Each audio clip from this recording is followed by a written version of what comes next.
my soul.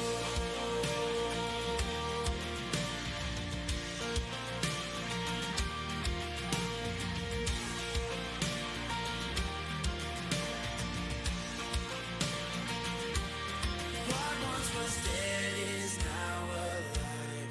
You gave to me the breath of life. You brought me up out from the grave. I'm bursting out with songs of praise. What once was dead is now alive. You gave to me the breath of life. You brought me up out from the grave. I'm bursting out with songs of praise. I'm bursting out with songs of praise. I'm bursting out with songs of praise. You, my God, have saved my soul. I am yours forevermore. I won't be moved of this, I'm sure. You, my God, and you saved my soul.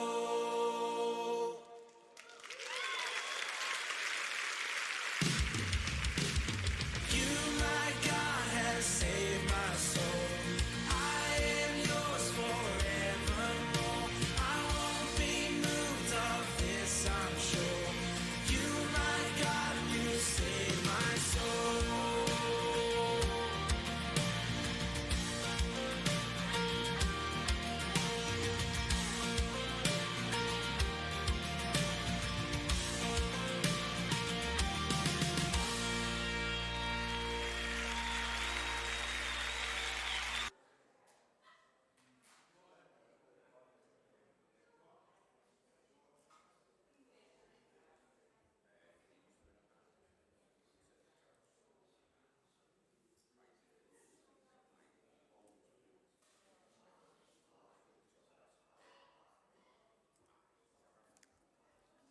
Right, good afternoon to you, and lovely to see you all as well, and those of you who are joining us online as well. I'm glad to welcome you also. I'd love to have you here, but I know that for 101 different reasons you're not able to be here, but those that are here, welcome to you. I hope you're enjoying your lunch today and enjoying the company as well.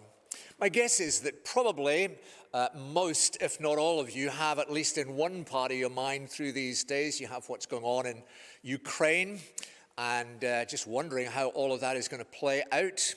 And sometimes when you see some of the pictures, when you hear some of the stories, you must kind of tremble a little bit and think this is just not how it's meant to be. And it certainly got me thinking through the course of the past days, the extent to which this congregation has in some ways its present roots back in the First World War. It's been in existence obviously longer than since the 1914-18 war. But back in the 1914-18 war, there was a man called Walker Leith, who in the trenches of the First World War, and I cannot begin to imagine how horrific it must have been to be involved like that in the First World War. I once read a book by Sebastian Faulks that was a novel, but it was very graphically descriptive of the experience of soldiers in the First World War. And I remember thinking, having read that, anyone who'd been through that must have started asking questions, thought, could there possibly be a God? And yet out of the First World War, there came that phrase that has become familiar. There are no atheists in the trenches. There are no atheists in foxholes. And this man, Walker Leith, was one such individual. He was fighting in the First World War, I think probably terrified out of his wits, wondering if he would ever survive. And in the trenches, he prayed. He wasn't a particularly devout, religiously minded man at all, but in the trenches he prayed. And he begged that God would preserve him, and made a promise in the trenches that if God preserved him, he would fight for God's church for the rest of his life. And he was preserved, came out of the trenches, And subsequent to that, at a time when Gilcomston Church was at a really low ebb and was about to be closed down, that man, because of the promise that he had made at that time, he fought tooth and nail to keep this church open. And at that point where it really was about just to go down the tubes, because that one man, on the basis of the promise that he had made in the trenches as he cried out to God, he fought tooth and nail to ensure this church did not close. And 80, 90, 100 years down the line, here we are to this day, because that one man in the trenches prayed that prayer. In the trenches, in the pits, that's really where we're going to be at today. The start of the book of Samuel in the Bible is about a woman who effectively changed the world. Her name was Hannah, and if you simply looked at her story, you'd wonder, how did she change the world? Well, the reason why she changed the world, you have to look a good few decades down the line. And you've all heard of that king of Israel who went by the name of David. And King David really turned the whole fortunes of that people of Israel. He turned them right around. They were in fairly marked decline, and he turned the fortunes completely around and made that small country an astonishingly powerful, influential kingdom. And if you ask, well, how did David come to be such an individual with such a trust in the living God, such a fervent faith in the living God, then you go back a generation to this man Samuel and say, well, it was really through Samuel's long ministry where he taught a whole generation of youngsters. It was through his ministry that David rose up. And if you go back a generation before that and say, well, how come you have Samuel? It's because of this lady, Hannah, who was his mother, who nurtured him, raised him, bore him. And her story begins with her in the pits, metaphorical trenches. She was in a desperate place. And the backdrop to the story there is very simple. She was married to a man called Elkanah, who had two wives, and it sounds very much as though Hannah was actually his first wife, but because she didn't have any children, he went and married another wife as well.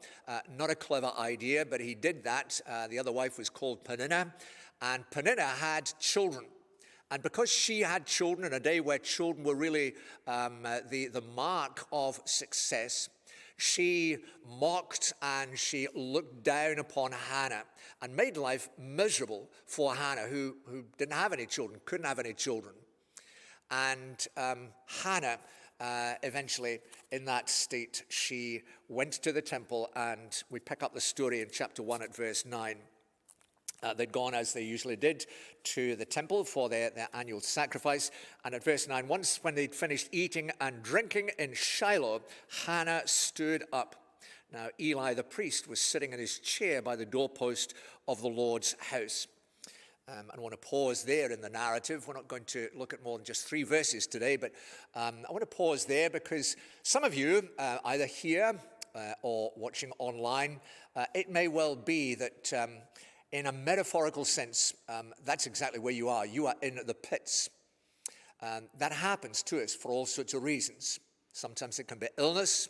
Sometimes it can be a tragedy that happens, a bereavement that happens. Sometimes it can be the bottom falls out of our world. Sometimes it can just be depression. A cloud just hangs over us and sucks us down and find ourselves in this dark, difficult place like that euphemistically is called simply the pits. My favorite psalm is Psalm 40 because it is a psalm that speaks about that. I would like that sung at my funeral because it tells you everything about me. You want to find out everything about me, go and read Psalm 40. He took me from a dreadful pit and from the miry clay and set my feet upon a rock, establishing my way. That's verse 2. And that's me. I was in the pits. And it is a dreadful place to be, no mistake about it. miry clay. You try and clamber out. You try your best to get yourself out of that place, and you just can't get out of it. And in that place, the psalmist is saying, I cried to the Lord, which is what I did, and which is what Hannah did here as well. And I want you simply, as we run through these 3 verses very quickly, just to notice these 3 things. Number 1 is her posture. If you picked up on that, and you can see the script there of that verse, you will see she was standing where the priest, Eli, was sitting. And her posture is indicative of the first important lesson for you, if that's where you are. If you're in the pits, stand up. Don't simply resign yourself to it, but adopt a firm resolve. This is not how it's going to end. And that's what Hannah is doing. She is on her feet rather than simply kind of sitting back and saying, you know what, nothing is ever going to change. She is of a mind that there is a God who is able to change things, and she will stand up and say, I'm not just going to sit down and accept it. I'm going to stand, and there is that firm resolve. That's the first thing. As the story moves on, we come to something else, the next verse. In her deep anguish, Hannah prayed to the Lord, weeping bitterly. And so I want to say just a very brief thing about her passion. Sometimes we think passion is all, being really enthused and really fired up and really full of love and full of a delight and full of joy. But equally, passion is when we're really in the pits and we are weeping our eyes out. We are crying our heart out. We are hurting and we are screaming within and crying out like that. And that's what Hannah is doing. She's not pretending that things are all okay.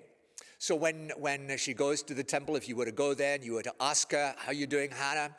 She wouldn't be saying, yeah, I'm fine, and good face, a good front on it. She is in deep anguish and she is weeping bitterly, tears streaming down her face like that. It is patently clear this woman is hurting. And in the pits, it's important. And hopefully it's one of the things that we facilitate in the life of the family of God. You don't have to pretend to be something else than what you are. You don't have to be and pretend to be really pious. You don't have to pretend to be really okay and held together. Honesty, a simple, humble honesty is what Hannah is displaying. This is where I'm at. I'm just torn apart inside. And in the temple, in the house of God, in the place of worship, she's able simply to be what she is. And that's important as well. You just come before the Lord and you pour your heart out to him in that manner. And don't pretend somehow that things are okay, that you're not struggling, when in truth you are.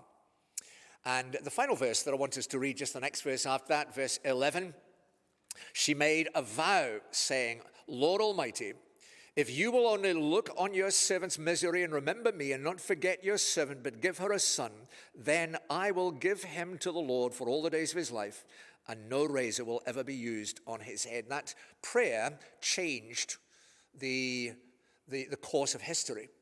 Remarkable in some ways. That single verse where her prayer is recorded for us, that really changed the course of history, because she prayed that the Lord would give her a son, and in due course that son was born. That was Samuel. Samuel grew up, was given over to the Lord, as Hannah had said, and he became one who reshaped the whole of the land of Israel and was instrumental, really, in David, a generation later, rising up to exercise the sort of faith that he did, that trust in the living God that enabled him to provide such a strong, clear rule in the land of Israel that turned the whole country around and reshaped history in many ways. It all began there with Hannah in that prayer that she made. And what she's doing is she is boldly laying hold of God and saying, I am crying out to you and asking, Lord, help me. And you know what, Lord? You help me, and I will be absolutely given over to you. My dearest possession will be yours. Everything that I am will be yours. If you remember back to the way I started, Walker Leith in the trenches, that's what he was saying. You do that for me, Lord. I'm yours. I'm not the best raw material, I'm not that religious, maybe I'm not that devout, and I've not got a life really that has a lot going for it, but I'm going to fight tooth and nail for your cause the rest of my life. And that's what Hannah is saying. You do that for me, Lord, please, and I'm yours. Every waking moment of my life will be yours. Every dearest possession that I have is yours. Grant me that. And in the pits, that's how you pray. You cry out to the Lord and do so, affirming with that bold commitment. You do that, Lord. You lift me out of the pits, and I'm yours. And that's my story. That's why I'm here today, because in the pits, I cried out to the Lord, and he lifted me out of that dreadful pit, out of that miry clay, and set my feet upon a rock. Jesus himself gave me a new start, put a new song in my mouth, enabled me to live out a whole new life. And in the pits there, you do that, Lord, I'm yours. Absolutely, through and through, yours. And may that be your experience as well. In the pits, maybe where you're at today, don't pretend that you're not, but have that firm resolve that you will indeed press on and just not accept that this is where the story is going to end, but press on and say, Lord, do something, please. I can't help myself. You're going to have to lift me out. I'm looking to you. Let me pray.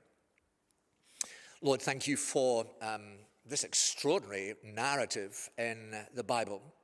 Just 3 verses that are explosive in the immediacy of the context today. There will be some, Lord, who are really in the pits at the moment.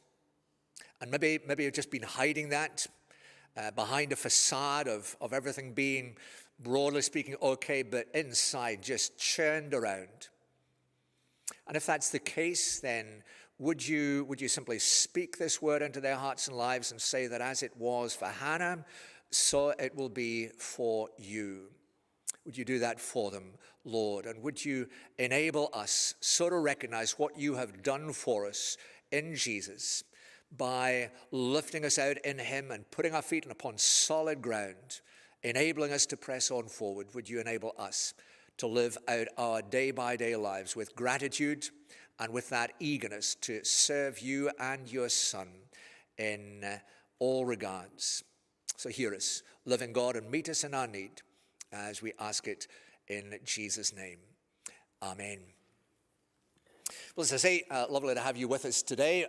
We'll kind of play out in a moment or two with a song that'll come up called My Chains Break Every Chain. Jesus breaks the chains that drags us down, lifts us up, gives a new start. God bless you.